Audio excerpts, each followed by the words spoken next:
तो दोस्तों आज डेट हो गई है 23 मई 2022 की, साथ ही में दिन है सोमवार का। तो दोस्तों आज दिन भर के मुख्य समाचार और देश दुनिया की ताज़ा और महत्वपूर्ण खबरें आपका भाई लेकर आ चुका है। तो आइए बिना देर किए चलते हैं सीधे आज की पहली बड़ी खबर की तरफ। बीते साल 2021 में रोजाना मध्य प्रदेश में 29 तो राजस्थान में 14 बच्चे हुए लापता। सबसे ज्यादा टारगेट रहा लड़कियों पर। जी हां, बीते साल 2021 में मध्य प्रदेश में 29 और राजस्थान में रोजाना औसतन 14 बच्चे लापता हुए हैं। तो इसी के कारण एक साल में मध्य प्रदेश में 10,648 बच्चे और राजस्थान में 5,354 बच्चे अपने परिवार से अलग हो गए। साथ ही उत्तर प्रदेश के भी 58 जिलों में से 2,998 बच्चे लापता हुए। जानकारी के मुताबिक 2,998 बच्चों में से 2,163 लड़कियां थी। साथ ही बताया गया है कि लापता बच्चों में लगभग 90% ऐसे बच्चे थे जिनकी उम्र 12 साल से 18 साल के बीच थी। साथ ही जानकारी के मुताबिक देश की राजधानी दिल्ली से भी 1641 बच्चे लापता हुए। तो दोस्तों अगर आपके भी घर में बच्चे हैं तो उनको संभाल के रखें, क्योंकि बच्चों के लापता होने के मामले दिन पर दिन और साल दर साल बढ़ते जा रहे हैं। दोस्तों अगली बड़ी खबर आ रही है एक बार फिर से पेट्रोल डीजल के सस्ता होने को लेकर कि केंद्र सरकार के बाद अब इन राज्यों ने भी घटाए पेट्रोल डीजल के दाम। आइए बताएं ज्यादा जानकारी।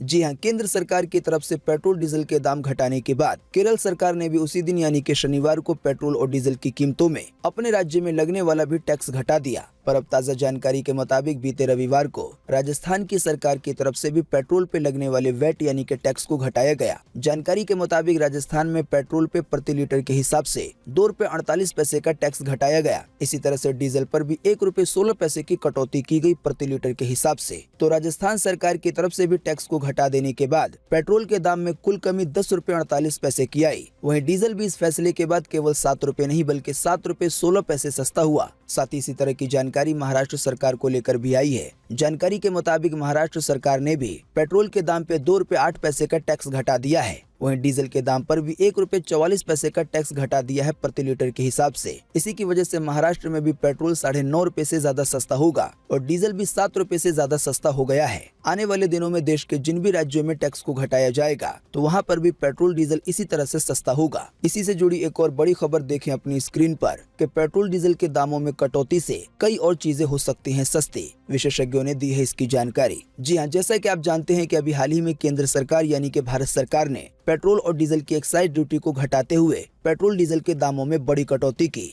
तो ऐसे ही में कई लोगों के मनों में ये सवाल है कि पेट्रोल डीजल के दाम घटने के कारण क्या क्या चीजें सस्ती हो सकती हैं। तो ताज़ा जानकारी के मुताबिक इसी मामले में confederation of all India traders यानी कि कैट की ओर से छूट को लेकर बड़ी बात कही गई है। कैट संगठन की तरफ से कहा गया है कि पेट्रोल डीजल के दाम घटने के कारण अब रोजमर्रा की वस्तुओं की कीमतों में कम से कम 10% की कमी होनी चाहिए। तो दोस्तों पेट्रोल डीजल के दाम घटने के कारण आने वाले दिनों में ऐसा हो सकता है कि दूसरी कई चीजों के भी दाम घट जाएं, यानी कि आम जिंदगी में जो भी रोजमर्रा की इस्तेमाल होने वाली चीजें हैं। पेट्रोल डीजल को लेकर एक और बड़ी खबर देखें अगली खबर में कि पेट्रोल डीजल की कीमतों में एक बार फिर से लग सकती है आग। अंतर्राष्ट्रीय बाजार में क्रूड ऑयल कीमतों में कमी के आसार नहीं है। जी हाँ, पेट्रोल डीजल के दाम बढ़ने को लेकर भी ये एक बड़ी खबर है। जैसा कि आप जानते हैं कि पेट्रोल डीजल पे एक्साइज ड्यूटी घटाकर केंद्र सरकार ने इनकी कीमतों पे लगाम लगाने की कोशिश की। इसी की वजह से पूरे देश में पेट्रोल अच्छी कीमत के साथ सस्ता हो गया है। हालांकि पेट्रोल डीजल के दाम सस्ता होने के साथ ही एक और बड़ी खबर आई है कि पेट्रोल डीजल के दाम घटने की जो राहत मिली है तो ये अस्थायी राहत साबित हो सकती है। यानी कि आने वाले दिनों में जल्दी एक बार फिर से पेट्रोल डीजल के दामों में अच्छी बढ़ोतरी देखने को मिल सकती है।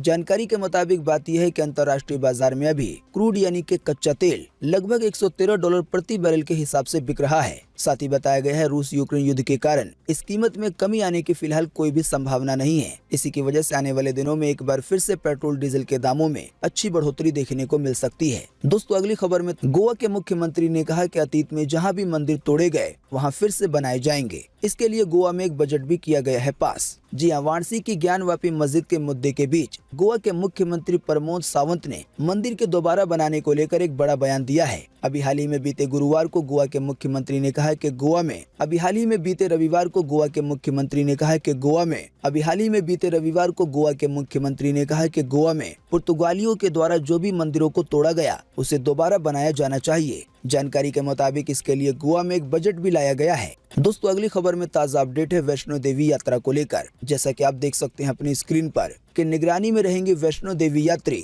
जल्द ही मिलेगा RFID कार्ड। जी हां, माता वैष्णो देवी यात्रियों यात्रियों की अब नियमित रूप से ट्रैकिंग होगी। ताज़ा जानकारी के मुताबिक साइन बोर्ड की ओर से जल्दी रेडियो फ्रीक्वेंसी पहचान पत्र यानी कि RFID देने की व्यवस्था शुरू होने जा रही है। बताया गया है इससे यात्रियों की आवाजाही पे नजर रखी जाएगी। साथ ही में लोकेशन ट्रैक होने से आपात स्थिति में सभी आवश्यक कदम उठाए जा सकेंगे। दोस्तों, वैष्णो देवी यात्रा को लेकर ये तैयारी इसलिए की गई है क्योंकि अभी हाल ही में इसी साल 1 जनवरी को मंदिर के रास्ते पे भगदड़ मचने से 12 लोगों की जान चली गई थी और 16 अन्य लोग घायल हुए थे। इसी हादसे को देखते हुए कई तरह के उपाय किए गए हैं। तो RFID नाम का जो पहचान पत्र दिया जाएगा तो इसके जरिए वैष्णो देवी की यात्रा पे जाने वालों को आसानी से ट्रैक किया जा सकेगा। आइए चले अगली खबर की तरफ। बच्चों को मिलेगी कुपोषण से मुक्ति।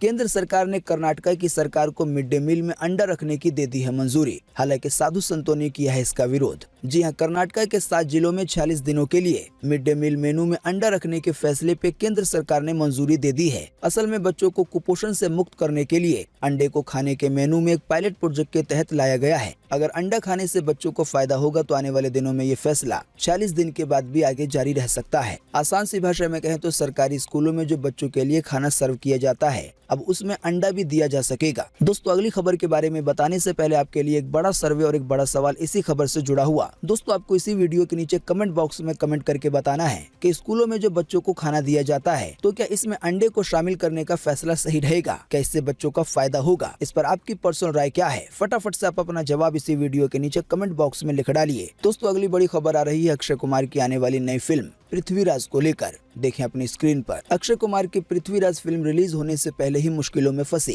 करनी सेना ने की है नाम बदलने की मांग। जी हां, बॉलीवुड के खिलाड़ी कुमार यानी कि अक्षय कुमार की फिल्म पृथ्वीराज रिलीज होने से पहले ही विवादों में फंसती नजर आ रही है। जानकारी के मुताबिक हाल ही में गुज्जर महासभा ने ये दावा किया था कि पृथ्वीराज चौहान राजपूत नहीं बल्कि गुज्जर राजा थे। इसके बाद राजपूतों का प्रतिनिधि कहने वाला करनी सेना इस बात से नाराज हो गई है और फिल्म के मेकर से टाइटल बदलने की मांग की है। करनी सेना का कहना है कि फिल्म के नाम में सम्राट जोड़ दिया जाए यानी कि फिल्म का पूरा नाम सम्राट पृथ्वीराज चौहान रखा जाए। साथ ही करनी सेना की तरफ से ये भी दावा किया गया है कि जल्दी इस फिल्म का नाम बदल जाएगा और अगर नाम नहीं बदला गया तो फिर ये फिल्म राजस्थान में रिलीज नहीं हो सकेगी। आइए चले अगली खबर की तरफ। तरबूज मीठा है या नहीं, खरीदते समय इस तरीके से कर सकते हैं इसकी पहचान। जी हाँ, गर्मियों के मौसम में सबसे ज्यादा खाए जाने वाले फलों में तरबूज का नाम आता है। तरबूज एक मौसमी फल है जो गर्मियों में सेहत के लिहाज से काफी अच्छा होता है। हालांकि जब भी हम बाजार जाते हैं तो इस बात की टेंशन रहती है कि जो तरबूज ला रहे हैं वो मीठा है या नहीं। तो ताज़ा जानकारी के मुताबिक अमर उजाला की तरफ से तरबूज को लेकर एक आर्टिकल साझा किया गया है।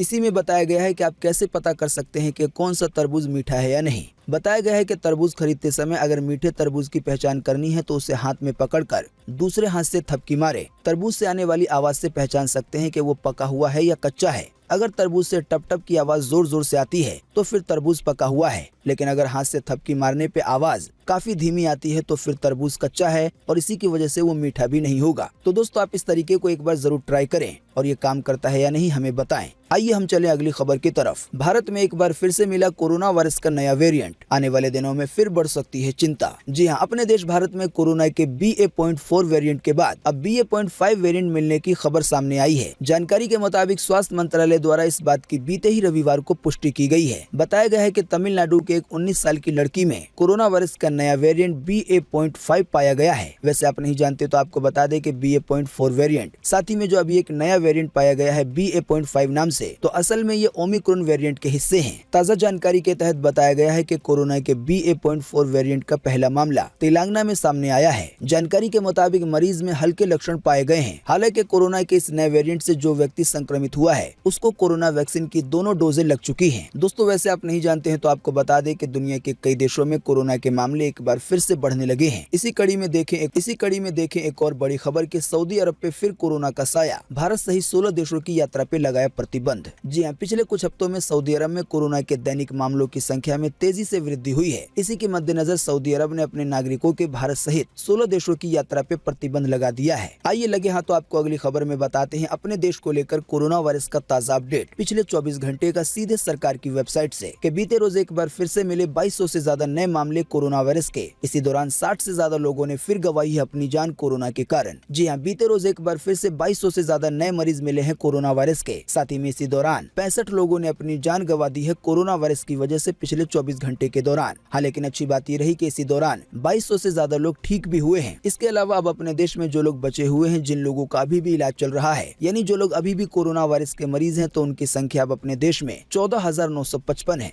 दोस्तों, अगली बड़ी खबर आ रही है राजधानी दिल्ली को लेकर कि दिल्ली में गहरा सकता है जल संकट। हरियाणा के बाद 2 अन्य राज्य भी पानी देने से पीछे हटे। जी हां, दिल्ली में पेयजल संकट गहराने के आसार हो गए हैं। जानकारी के मुताबिक दिल्ली को उत्तर प्रदेश और हिमाचल प्रदेश अतिरिक्त पानी देने की योजना से पीछे हट गए हैं। साथ ही बताया गया है कि हरियाणा भी दिल्ली के साथ पानी के आदान प्रदान के प्रस्ताव पर तैयार नहीं है। इसी की वजह से कहा गया है कि आने वाले दिनों में राजधानी दिल्ली में पीने वाले पानी में समस्या हो सकती है। तो दोस्तों, आइए चले अगली खबर की तरफ और जाने मौसम का ताजा अपडेट कि राजस्थान, यूपी समेत 10 राज्यों में बारिश का येलो अलर्ट हुआ जारी। हालांकि तेज हवाएं चलने से कम हो सकती है गर्मी। जी हां, मौसम विभाग की तरफ से आज 23 मई 2022 के लिए मौसम का ताजा अपडेट जारी किया गया है। मौसम विभाग के अनुसार अगले 24 घंटे के दौरान पश्चिम बंगाल में, सिक्किम के कुछ हिस्सों में, मिजोरम में, त्रिपुरा में और केरल के कुछ हिस्सों में, साथ ही में अंडमान निकोबार द्वीप समूह के उत्तरी हिस्सों में हल्की से मध्यम बारिश होगी। साथ ही में आज 23 मई को पश्चिमी हिमालय और उत्तर प्रदेश के कुछ हिस्सों में बारिश होने की संभावना जताई गई है। साथ ही में आज 23 मई के लिए हिमाचल प्रदेश और उत्तराखंड, साथ ही में राजस्थान के कुछ हिस्सों में, मध्य प्रदेश के कुछ हिस्सों में, छत्तीसगढ़ में, उड़ीसा में, हिमाचल प्रदेश में और उत्तराखंड में भी 1-2 स्थानों पर आज हल्की बारिश देखने को मिल सकती है। वहीं कहीं कहीं पर हल्की से तेज यानी कि मध्यम बारिश हो सकती है। इसके अलावा पंजाब में, हरियाणा में, उत्तर प्रदेश में और देश की राजधानी दिल्ली में भी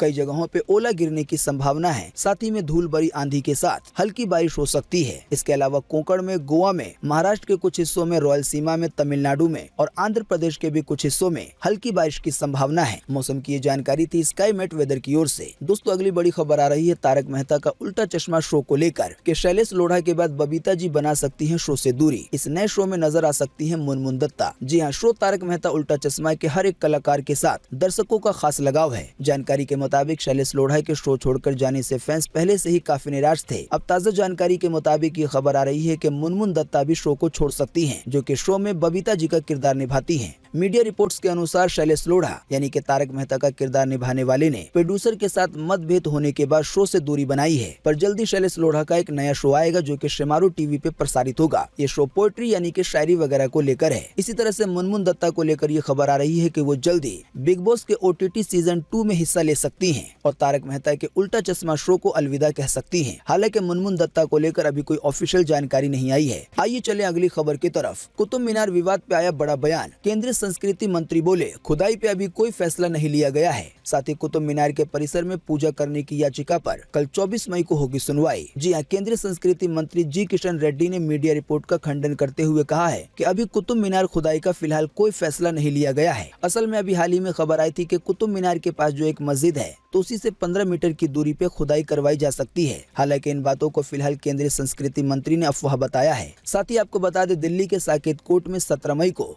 कुतुब मीनार परिसर में पूजा करने की मांग वाली याचिका पे सुनवाई टल गई थी। जानकारी के मुताबिक इस याचिका पर कल 24 मई को सुनवाई होगी। असल में बात यह है कि यूनाइटेड हिंदू फ्रंट ने एक याचिका दायर की है और याचिका में कहा गया है कि कुतुब मीनार के पास स्थित जो कुव्वतुल इस्लाम मस्जिद है, उसको हिंदू और जैन धर्म के 27 मंदिरों को तोड़कर बनाया गया। इसी की वजह से ऐसे में वहाँ फिर से मूर्तियां स्थापित की जाए और पूजा करने की परमिशन दी जाए। तो कुतुब मीनार के पास पूजा कर सकते हैं या नहीं, या मूर्तियों को रख सकते हैं या नहीं, आज इसी पर कोर्ट में सुनवाई होगी। आइए हम चले अगली खबर की तरफ कि बिहार में ट्रेनों के ठहराव को लेकर बड़ा प्रदर्शन। राजधानी समेत 40 के रूट बदले, वहीं 23 गाड़ियां हुई रद्द। जी हां, बिहार के बहड़िया स्टेशन पे 10 ट्रेनों के ठहराव की मांग को लेकर बीते रविवार को यात्री सुबह 10 बजे ट्रैक पर जमा हो गए और प्रदर्शन करने लगे। असल में यात्री 10 ट्रेनों को लेकर उनके ठहराव की मांग कर रहे थे कि वो इस स्टेशन पे भी रुकनी चाहिए। ट्रैक जाम होने के कारण ट्रेनों का परिचालन पूरी तरह से ठप हो गया। जानकारी के मुताबिक प्रदर्शन के कारण 40 ट्रेनों का रूट बदलना पड़ा, वहीं 23 ट्रेनें रद्द हो गयी। जिन ट्रेनों का रूट बदला गया या जिनको रद्द किया गया, उसकी ज्यादा जानकारी आपकी स्क्रीन पे दिखाई जा रही है। आप चाहे तो वीडियो को रोककर देख सकते हैं। आइए हम चले अगली खबर की तरफ कि सैनिकों को अंधा बना सकता है रूस का लेजर हथियार। आइए बताएं इससे जुड़ी ज्यादा जानकारी। जी हाँ, आपने स्टार वॉर्स जैसी साइंस फिक्शन फिल्मों में कई बार लेजर हथियारों से ड्रोन और मिसाइलों को जलाकर भस्म करते देखा होगा, पर अब ये सिर्फ कल्पना मात्र नहीं रह गया है, बल्कि रूस के राष्ट्रपति व्लादिमीर पुतिन ने यूक्रेन युद्ध में इसका पहली बार इस्तेमाल करना शुरू कर दिया है। जानकारी के मुताबिक रूस ने यूक्रेन में कई ड्रोन और मिसाइलों को अपने लेजर हथियार के जरिए भस्म करने का दावा किया है। साथ ही इसी मामले में कई एक्सपर्ट का कहना है कि इससे यूक्रेनी सैनिकों को अंधा भी किया जा सकता है, यानी कि इस लेजर हथियार के जरिए दूसरे हथियार को तो भस्म किया ही जा सकता है। साथ ही एक्सपर्ट का ये मानना है कि इस लेजर हथियार के जरिए सामने वाले सैनिकों को अंधा भी किया जा सकता है। रूस यूक्रेन जंग को लेकर देखें एक और बड़ी खबर कि यूक्रेनी मां के सामने मासूम से किया गया दुष्कर्म। 10 घंटे में 8 बच्चों से हैवानियत यानी कि बलात्कार करने का लगा है आरोप रूस के सैनिकों पर। जी हां, यूक्रेन रूसी सैनिकों पे पूर्वी शहर खार्किव के आसपास के कस्बों और गाँव पर कब्जा करने के दौरान बच्चों के साथ बलात्कार करने का मामला सामने आया है। जानकारी के मुताबिक इनमें रूसी सैनिकों द्वारा 1 साल की बच्ची के साथ तक बलात्कार करने का आरोप है। साथ ही में बच्ची की मौत भी हो गई है, ऐसा आरोप है। इसके अलावा जानकारी के मुताबिक यूक्रेनी पत्रकार की तरफ से एक रिपोर्ट साझा की गई है, जिसमें ये बताया गया है कि रूस के सैनिकों ने केवल 10 घंटे में 8 बच्चों समेत 2 महिलाओं के साथ रेप को अंजाम दिया। भास्कर.com की तरफ से ये पूरी जानकारी साझा की गई है। दोस्तों, अगली खबर आ रही है आईसीआई बैंक को लेकर। जैसा कि आप देख सकते हैं अपनी स्क्रीन पर कि आईसीआई बैंक ने सीनियर सिटीजन को दिया तोहफा, गोल्डन ईयर एफडी की स्कीम की ब्याज दरें बढ़ाई। जी हाँ, भारतीय रिजर्व बैंक यानी कि आरबीआई ने रेपो रेट में इसी महीने बढ़ोतरी की थी, पर अब ताजा जानकारी के मुताबिक इसी कड़ी में प्राइवेट सेक्टर का आईसीआई बैंक सीनियर सिटीजन को राहत देने जा रहा है। जानकारी के मुताबिक बैंक की तरफ से चलाई जाने वाली स्पेशल एफडी स्कीम, जिसका नाम गोल्डन ईयर स्कीम है, उसकी ब्याज दरें बढ़ा दी गई हैं। बताया गया है कि गोल्डन ईयर एफडी स्कीम में सीनियर सिटीजन को पहले 6.35% के हिसाब से ब्याज मिलता था, पर अब ये ब्याज 6.35% से बढ़कर 6.50% कर दिया गया है। आइए चलें अगली खबर की तरफ कि टॉम क्रूज की मिशन इम्पॉसिबल 7 का ट्रेलर रिलीज से पहले हुआ लीक। अगले साल 14 जुलाई 2023 को आएगी ये फिल्म। जी हाँ, हॉलीवुड सुपरस्टार टॉम क्रूज की आने वाली फिल्म मिशन इम्पॉसिबल का ट्रेलर रिलीज से पहले ही लीक हो गया है। जानकारी के मुताबिक खबर है कि कई सोशल मीडिया हैंडल के जरिए फिल्म का ट्रेलर शेयर किया गया। हालांकि बाद में कॉपीराइट रूल के वायलेशन के चलते सभी जगहों से इस ट्रेलर को हटा दिया गया। साथ ही इस फिल्म के रिलीज को लेकर ये खबर आई है कि ये अगले साल 14 जुलाई 2023 को रिलीज होगी और ये मिशन इम्पॉसिबल फिल्म का 7वां पार्ट होगा। आइए चले अगली खबर की तरफ कि भारत में केवल मेघालय के घरों में बेटियों की है चाहत। इसके अलावा राजस्थान, बिहार और यूपी वालों को चाहिए बेटे। एक नई रिपोर्ट में हुआ है ये बड़ा खुलासा। जी हाँ, भारत के हर राज्य के लोगों को घर में बेटों की चाहत है, लेकिन सर्वे के मुताबिक मेघालय की महिला ही केवल ऐसी हैं जो कि बेटी चाहती हैं। जानकारी के मुताबिक नेशनल फैमिली हेल्थ सर्वे में ये बड़ी बात सामने आई है। सर्वे के मुताबिक बिहार में 31% महिलाएं बेटा चाहती हैं, जबकि केवल 2% महिलाएं ऐसी हैं जो कि बेटी की चाहत रखती हैं। इसी तरह से उत्तर प्रदेश में ये आंकड़ा 23% बेटों के लिए है और 2% बेटी के लिए है। ऐसे ही राजस्थान में ये आंकड़ा 16% है बेटों के लिए और केवल 2% लोगों को बेटी चाहिए। हालांकि देश का जो राज्य है मेघालय, यहाँ पर 15% महिलाओं ने कहा है कि उन्हें बेटा चाहिए, जबकि बेटी की चाहत मेघालय में 21% है, यानी कि बेटों से भी ज्यादा। आइए चले अगली खबर की तरफ कि पंजाब के होशियारपुर में हुई बड़ी घटना। 300 फुट गहरे बोरवेल में गिरने से 6 साल के बच्चे की हुई मौत। जी हाँ, होशियारपुर में बैरामपुर के समीप ख्याला बुलंदा गाँव में आवारा कुत्तों से बचने के दौरान 6 साल का एक बच्चा अभी हाल ही में बीते रविवार को 300 फुट गहरे बोरवेल में गिर गया। करीब 7 घंटे तक चले बचाव अभियान के बाद बच्चे को बाहर निकाला गया, लेकिन जब तक उसकी मौत हो गई थी। आइए अगली खबर में जाने आईपीएल मैच का अपडेट कि बीते रोज खेले गए मैच में पंजाब ने हैदराबाद को हराया। लीग का था यह आखिरी मुकाबला। जी हाँ, आईपीएल 15 का आखिरी लीग मुकाबला पंजाब किंग्स 11 और सनराइजर्स हैदराबाद के बीच खेला गया। पहले बल्लेबाजी करते हुए इस मैच में हैदराबाद ने 157 रन बनाए। इसके जवाब में पंजाब की टीम ने केवल 16 ओवर में इस टारगेट को पा लिया और 5 विकेट से हैदराबाद को हरा दिया। तो दोस्तों, आज 23 मई 2022 के यही मुख्य समाचार और बड़ी खबरें थी। उम्मीद करते हैं इससे आपको काफी कुछ जानकारी मिली होगी। वीडियो देखने के लिए आपका बहुत बहुत धन्यवाद। Thanks for watching.